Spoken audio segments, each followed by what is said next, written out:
بسم الله الرحمن الرحيم والحمد لله رب العالمين وصلى الله وسلم على نبينا محمد وعلى آله وصحبه أجمعين أما بعد. Et donc aujourd'hui le cours numéro 14 dans le livre de la prière dans Umdat al-Ahkam. فيقول المؤلف رحمه الله عن أبي هريرة رضي الله عنه قال رسول الله صلى الله عليه وسلم صلاة الرجل في جماعة تضاعف على صلاته في بيته أو في سوقه 25 ضعفا. Selon Abi Hurairah radiyallahu anhu que le prophète sallallahu alayhi wa sallam a dit, la prière de l'homme en groupe est 25 fois plus élevée et 25 fois meilleure que sa prière chez lui ou au marché, chez lui ou dans son marché.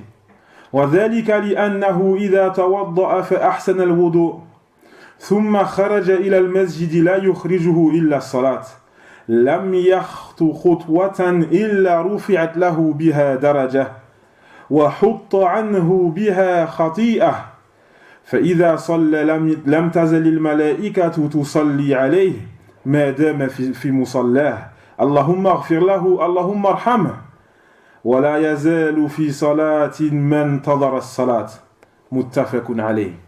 Le prophète sallallahu alayhi wa sallam qui continue en disant et cela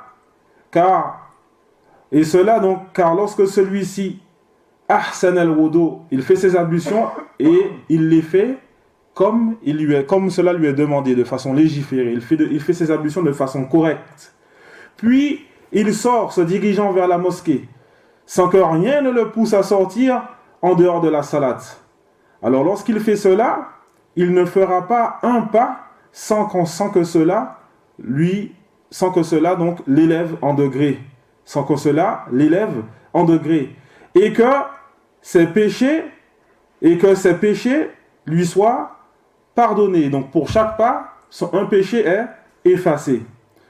Et lorsqu'il accomplit sa prière, alors les anges ne cessent, après avoir accompli sa prière, alors les anges ne cessent d'invoquer en sa faveur tant qu'il reste à l'endroit où il a prié. Les anges ne cessent d'invoquer en sa faveur tant qu'il reste à l'endroit où il a prié. Allahumma aghfir lahu, Allahumma arham. Oh Allah, pardonne-le. Oh Allah, fais-lui miséricorde. Wala yazalu fi salati man tadara as-salat. Et il ne cesse d'être en prière tant qu'il attend la prière. Muttafaqun alayh. Hadith rapporté par Al-Bukhari et Muslim. هذا الحديث فيه الحث على الصلاة في الجماعة كما رأينا أمس. Et donc ce hadith, il incite à l'accomplissement de la prière commune, comme on a vu hier. وأيضا هذا الحديث فيه أن صلاة الجماعة تكون في المسجد ليترتب عليها الثواب المذكور. Et aussi il y a dans ce hadith le fait que la prière commune s'accomplit à la mosquée afin que la récompense citée s'applique à l'acte. Pourquoi? Parce que le prophète sallallahu alayhi wa sallam il dit salatul rajuli fi jama'atin tuda'afu ala salatihi fi baytihi wa fi suqihi 25 daraja. Et donc les savants ils ont tiré cela de la parole du prophète sallallahu alayhi wa sallam quand il dit la prière de l'homme en groupe est 25 fois mieux que sa prière chez lui, ou dans son marché. Ils ont donc dit, donc cette jama'a elle est où? Elle est à la mosquée, elle n'est pas chez lui. فهذا هو الأصل لكن لو صلى المرء في بيته مع أهله هل ينال فضل الجماعة. Et donc c'est ça la base. La base c'est que la prière commune se fait à la mosquée. Mais si l'individu, il accomplit la prière chez lui, avec sa famille, son épouse, ses enfants, est-ce qu'il va atteindre par cela les mérites de la prière commune? فقد سئل العلامة ابن العثيمين رحمه الله تعالى عن ذلك فقال في القلب منه شيء والله أعلم. Et donc, le très savant Ibn al-Uthaymin, rahimahullah, il fut interrogé concernant ce sujet. Est-ce que l'homme, s'il prie chez lui, avec sa femme, avec ses enfants, est-ce qu'il atteint les mérites de la prière commune? Le cheikh, il a répondu en disant, il y a dans le cœur, concernant ce sujet, quelque chose qui dérange. Pour vous dire que la personne atteint ce mérite à la maison avec sa famille, ça dérange. Ensuite, il a dit, Allahu A'lam. Et donc, moi, j'incite mes frères à ne pas délaisser ces grands mérites, ces grandes récompenses que l'on vient de voir, que l'on a vu précédemment hier et qu'on continue à voir aujourd'hui. Aujourd'hui, on va même aller plus loin. On verra le jugement, on verra une partie du sujet, on n'aura pas le temps de tout voir. Quant au fait d'accomplir la prière à la maison, est-ce que, donc, la personne a péché ou pas? وكذلك في الحديث الفضل العظيم لمن توضأ في بيته ثم خرج إلى الصلاة. Il y a aussi dans ce hadith la grande récompense pour celui qui fait ses ablutions chez lui et ensuite qui va à la mosquée. Chaque pas que tu fais, c'est une récompense. Et tu es élevé en degré. Et des péchés qui sont effacés pour chaque pas. Comment est-ce qu'on va délaisser ça? Pourquoi est-ce qu'on va délaisser? Quelle excuse on va donner Yawm al-Qiyamah? Nous en aurons tous besoin de ces hasanats. Comme on dit, lorsque le feu est présent dans l'individu et qu'il est trop tard, il ne peut plus rien faire. C'est à ce moment-là que tu regrettes d'avoir fait ces pas. Ces pas qui effacent tes péchés et qui te permettent de venir à la mosquée et de bénéficier de ce grand mérite. Les anges qui invoquent pour toi, Allah, oh Seigneur, pardonne-le. Oh Seigneur, pardonne-le. Et donc les frères, ne délaissez pas cela. Ensuite, l'auteur, il nous suit le hadith suivant. عن أبي هريرة رضي الله عنه قال رسول الله صلى الله عليه وسلم أثقل الصلاة على المنافقين صلاة العشاء وصلاة الفجر ولو يعلمون ما فيهما لأتوهما ولو حبوا ولقد هممت أن آمر بالصلاة فتقام ثم آمر رجلا فيصلي بالناس ثم أنطلق معي برجال معهم حزم من حطب إلى قوم لا يشهدون الصلاة فأحرك عليهم بيوتهم بالنار متفق عليه. Donc le hadith d'après, l'auteur qui nous dit, selon Abi Hurairah radiyallahu anhu, que le prophète sallallahu alayhi wa sallam a dit, la prière la plus lourde aux hypocrites est la prière du Isha et la prière du Fajr. Et s'ils savaient ce qu'il y a dans cette prière, dans celle-ci, ils seraient venus même en rampant. Certes, j'ai fermement décidé d'ordonner l'accomplissement de la prière, puis d'ordonner à un homme de diriger cette prière, de diriger les gens durant la prière, puis de partir avec des hommes qui ont avec eux des piles de bois attachées, en direction de ceux qui n'assistent pas à la prière et de brûler leur maison avec du feu. Hadith rapporté par Al-Bukhari et Muslim. في هذا الحديث وصف من أوصاف المنافقين وهو كون صلاتي الفجر والعشاء ثقيلتين عليهم. Et donc, il y a dans ce hadith une des caractéristiques des hypocrites, et c'est le fait que les deux prières, celle du Fajr et du Isha, elles sont lourdes pour eux. Bel jami'u salawat thaqilatun alayhim. Mais encore plus que cela, toutes les prières en réalité elles sont lourdes et difficiles pour les hypocrites. Walakin al-Fajr wal-Isha akthar. Et donc toutes les prières sont difficiles pour eux, cependant l'accomplissement du Fajr et du Isha sont encore plus difficiles à la mosquée. Pourquoi? لأن هذا الوقت هو وقت الناس يستريحون. Les gens à ce moment-là, le matin tôt ou le soir, ils se reposent. Et donc il est difficile pour eux de venir à la mosquée participer donc à cette prière. Voilà pourquoi cela fait partie de leurs caractéristiques. Aux hypocrites, il leur est difficile de venir accomplir ces prières la mosquée. أخرج مسلم في صحيحه عن عبد الله بن مسعود رضي الله عنه. On a déjà cité ce hadith durant une khutbah, ce athar, cette parole d'Abdullah ibn Mas'ud. On va le répéter, Inch'Allah ta'ala.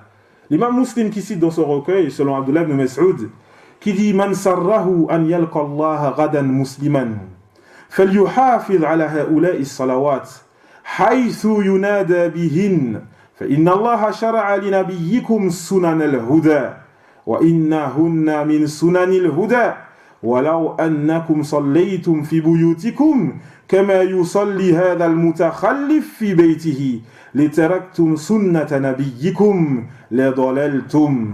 Il dit Ibn Mas'ud radiallahu anhu, celui d'entre vous qui serait heureux de rencontrer Allah demain en tant que musulman alors qu'il préserve ses prières là où elles sont, là où l'appel de celle-ci est accompli. Car certes, Allah a légiféré pour votre prophète les sunan de la guidée. Et certes, celles-ci, donc ces prières à la mosquée, font partie des sunan de la guidée, donc des voies de la guidée. Et si vous priez dans vos maisons, de la même façon que le fait celui qui prie, de celui qui délaisse la prière à la mosquée et qui prie à sa maison, vous allez quitter la sunna, la voie de votre prophète, et vous allez vous égarer. وما من رجل يتطهر فيحسن الطهور ثم يعمد إلى مسجد من هذه المساجد إلا كتب الله له بكل خطوة يخطوها حسنة ويرفعه بها درجة ويحط عنه بها سيئة ولقد رأيتنا وما يتخلف عنها إلا منافق معلوم النفاق ولقد كان الرجل يؤتى به يهادى بين الرجلين حتى يقام في الصف. Et donc il continue ensuite Ibn Mas'ud radiyallahu anhu. Il dit il n'y a aucun homme qui se purifie et fait sa purification de façon correcte puis se dirige dans une de ces mosquées sans qu'Allah écrive pour lui, c'est-à-dire sans qu'Allah lui accorde le fait qu'à chaque pas qu'il va accomplir, une bonne récompense pour chaque pas, et le fait qu'il soit élevé en degrés pour chaque pas, et le fait qu'un péché, une mauvaise action soit effacée. Et certes, il y avait, donc, à l'époque des compagnons, à l'époque du prophète sallallahu alayhi wa sallam, personne ne la délaissait, cette prière à la mosquée. Personne ne la délaissait, sauf un hypocrite dont son hypocrisie était connue. Et certes, l'homme, il venait et il était tiré entre deux personnes pour être placé dans les rangs. فالتخلف أيها الإخوة عن صلاة الجماعة من صفات المنافقين كما ذكرت لكم أكثر من مرة. Et donc le fait de délaisser la prière commune fait partie des caractéristiques des hypocrites, comme je vous l'ai cité plusieurs fois. ثم هذا الحديث فيه وجوب الصلاة في الجماعة. Et il y a aussi dans ce hadith le fait qu'il est obligatoire d'accomplir la prière commune, en groupe. وعلينا أولا أن نعرف ما هو المراد بصلاة الجماعة. Et donc il nous faut tout d'abord savoir qu'est-ce qui est voulu par la prière commune. المراد هو الصلوات الخمس في أوقاتها لأن هناك صلوات جماعة لا تجب. Et donc ce qui est voulu par la prière commune, ce sont les 5 prières obligatoires à leur temps. Parce qu'il y a certaines prières qui sont communes, mais qui ne sont pas obligatoires. Il n'était pas obligatoire de venir participer. Comme le tarawih. Et c'est ça qui est surprenant. Et ça, c'est très surprenant. Quand tu vois des personnes qui ne participent pas à une prière de toute l'année parmi les prières obligatoires à la mosquée, et tarawih, il est là tout le mois. Tout le mois, il est là, tarawih. Tu dis, ah, c'est pas obligatoire tarawih. Il est obligatoire, tu le délaisses. On ne te dit pas de délaisser tarawih. Continue, c'est bien. Mais n'oublie pas l'obligation. N'oublie pas l'obligatoire. Tu vas me dire que les 5 prières par jour, tu n'arrives pas à venir les 5. Allez, pendant toute la semaine, tu n'arrives pas à venir. Subhanallah, ajib. Pendant Ramadan, on est là tous les jours. franchement, souvent je le dis les frères, il faut qu'on se rappelle, nous ne sommes pas des adorateurs du mois de Ramadan. Nous sommes des adorateurs d'Allah. Et nous ne sommes pas des adorateurs d'une divinité qui disparaît. Inna Allaha hayyun la yamut. Comme il a dit Abu Bakr lorsque le prophète sallallahu alayhi wa sallam est mort, Abu Bakr il a dit Man kana ya'budu Muhammadan fa inna Muhammadan qad mat. Celui qui adorait Muhammad, alors certes Muhammad est mort. Wa man kana ya'budu Allah fa inna Allaha hayyun la yamut. Et celui qui adore Allah, alors certes Allah est le vivant, celui qui ne meurt pas. Et donc c'est pas tu l'adores pendant Ramadan et après lorsque Ramadan est fini, c'est bon, on ne sait plus si tu as une divinité ou pas. Non, continue. Continue, il est toujours là. Ta divinité est toujours là. Et donc continue. وذكرت لكم أن العلماء اختلفوا في حكم الصلوات في المسجد جماعة. Et donc je vous ai cité que les savants, ils ont divergé concernant le jugement de la prière à la mosquée, la prière en groupe. فالقول الأول أن الجماعة شرط لصحة الصلاة. Le premier avis, c'est que la prière commune est une condition pour la validité de la prière. C'est-à-dire, tu n'as pas prié à la mosquée, tu as prié chez toi, ta prière elle est battée, elle est caduque. Et cet avis, on l'a déjà vu hier. C'est l'avis de qui? Al-Zahiriyya. C'est quoi leur preuve?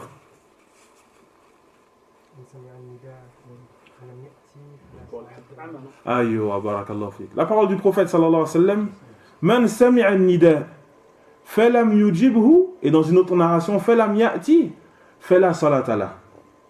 Celui qui entend l'appel à la prière et qui n'y répond pas, dans une autre narration, et qui ne vient pas, alors il n'a pas de prière. Il n'a pas de prière. Et on a déjà dit hier, donc en rassemblant les textes, que ce qui est voulu par là, c'est qu'il n'a pas de prière complète. Mais que la vie le plus juste, c'est que la personne qui accomplit sa prière à la maison, ou qui accomplit sa prière seule, sa prière, elle est valable. Mais maintenant, est-ce qu'il a fait un péché ou pas? Et c'est là qu'on arrive dans cette divergence. Et donc ce premier avis, l'avis de Zahiriyya, il est marjouh. Et donc il est faible. El-qawlu al-thani, annaha sunnah, wa huwa qawlu al-jumhur, Abi Hanifa, wa Malik, wa Shafi'i fi riwayatin lahu, ou anhu. Et donc le deuxième avis, c'est que l'accomplissement de la prière commune est une sunnah. Et c'est l'avis de la majorité des savants. L'avis de la majorité des savants, ce qui est voulu par là, c'est l'imam Abu Hanifa, l'imam Malik et l'imam al-Shafi'i dans un de ces deux avis.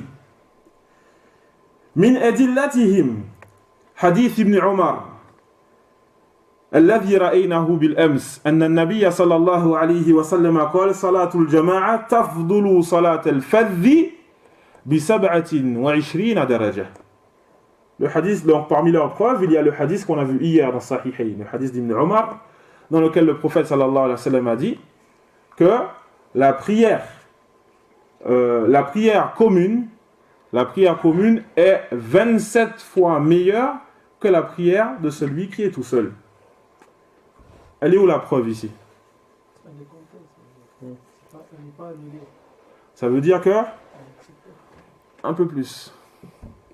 Parce que là, la divergence, elle n'est pas dans est-ce que la prière elle est acceptée ou pas. Ça, c'est Al-Zahiriyya, ils sont allés, ils ont dit qu'elle n'est pas acceptée. Maintenant, la divergence, c'est oui, elle est acceptée, mais est-ce que tu as un péché? Alors, elle est acceptée la prière. Mais maintenant, est-ce que tu as un péché ou pas? Est-ce que tu as délaissé une obligation? Ou est-ce que c'est une sunna, tu n'as pas délaissé une obligation? Elle est où la preuve dans ce hadith?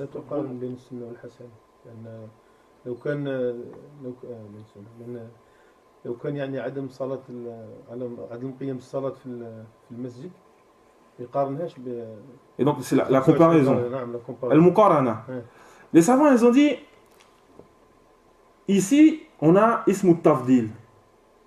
Et donc on a donc une formule dans la langue arabe qui permet de faire la comparaison entre deux choses. La comparaison entre des choses. Et que l'une est plus que l'autre. Mais on n'utilise pas ce terme si les deux n'ont pas cette chose qui est citée. Ici, ce qui est voulu, c'est ce qui est mieux. Et donc, on affirme qu'il y a des mérites pour les deux. On affirme qu'il y a des mérites pour les deux. La prière commune et la prière en groupe. Mais que la prière en groupe a 27 fois plus de mérite que la prière commune. Mais, ils disent donc, إِذَنْ النَّبِيُّ صلى الله عليه وسلم أَثْبَتَ فَضْلًا لِصَلَاةِ الْمُنْفَرِدِ.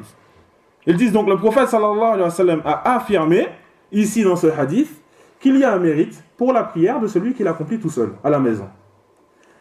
وَاسْتَدَلُّوا أَيْضًا بِقِصَّةِ الرَّجُلَيْنِ اللَّذَيْنِ لَمْ يُصَلِّيَا مَعَ الْجَمَاعَةِ في سنن النسائي فبقي في آخر القوم فقال النبي صلى الله عليه وسلم ما منعكما أن تصليا معنا قال صلينا في رحالنا يا رسول الله فقال فلا تفعلا إذا صليتما في رحالكما ثم أتيتما المسجد فصليا معهم فإنها لكم نافلة.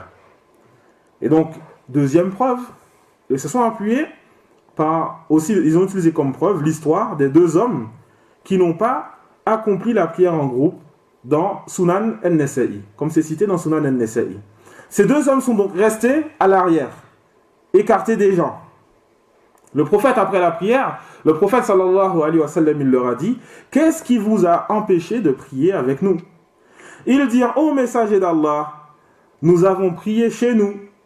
Le prophète sallallahu alayhi wa sallam leur a alors dit, ne le faites pas, et si vous priez chez vous, et que ensuite vous venez à la mosquée, alors priez avec eux, priez avec les gens, et cette prière sera pour vous une surérogatoire, une prière surérogatoire. Elle est où la preuve ici? Que la prière commune n'est pas obligatoire. Elle est où la preuve dans cette histoire? Il les a pas blâmés.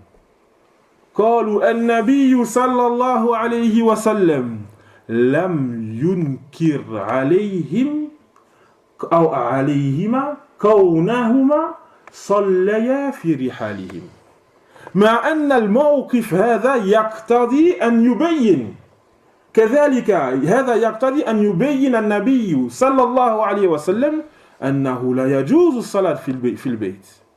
Et donc ces savants ils ont dit, la majorité des savants ils ont dit que ici, dans ce hadith, le prophète sallallahu alayhi wa sallam, il ne leur a pas reproché, il ne leur a pas blâmé le fait qu'ils ont prié chez eux.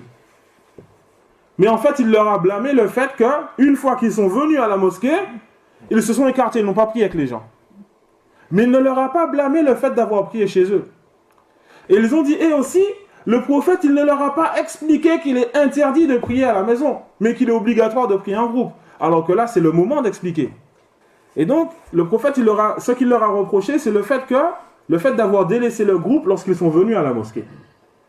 Mais, ils disent, les savants, donc, il ne leur a pas reproché d'avoir prié chez eux. El-Qawlu al-Thalith. Le troisième avis, wa huwa el-Qawlu al-Thani li-Shafi'i. Le troisième avis, c'est le deuxième avis de l'imam al-Shafi'i.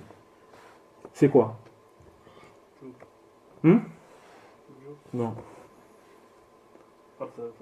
Fard kifaya. Obligation communautaire.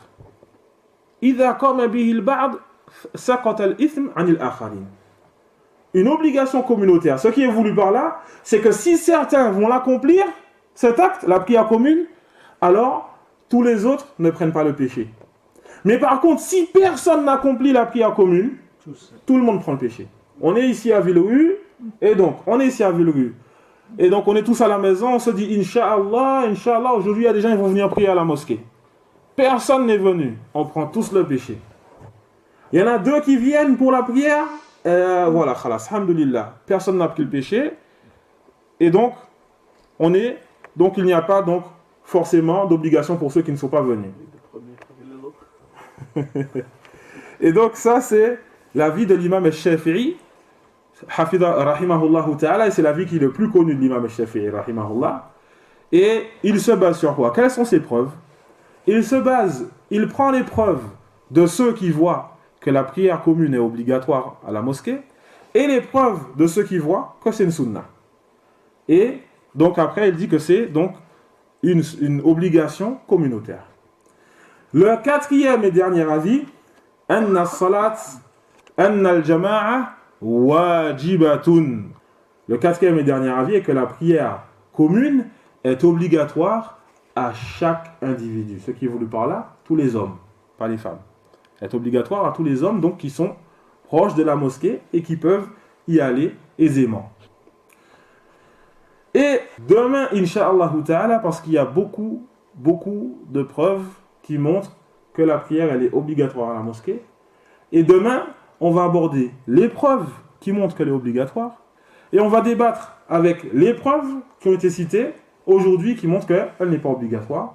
On arrête donc là pour aujourd'hui. Subhanakallahumma bihamdik, ashhadu an la ilaha illa ant, astaghfiruka wa atubu ilayk.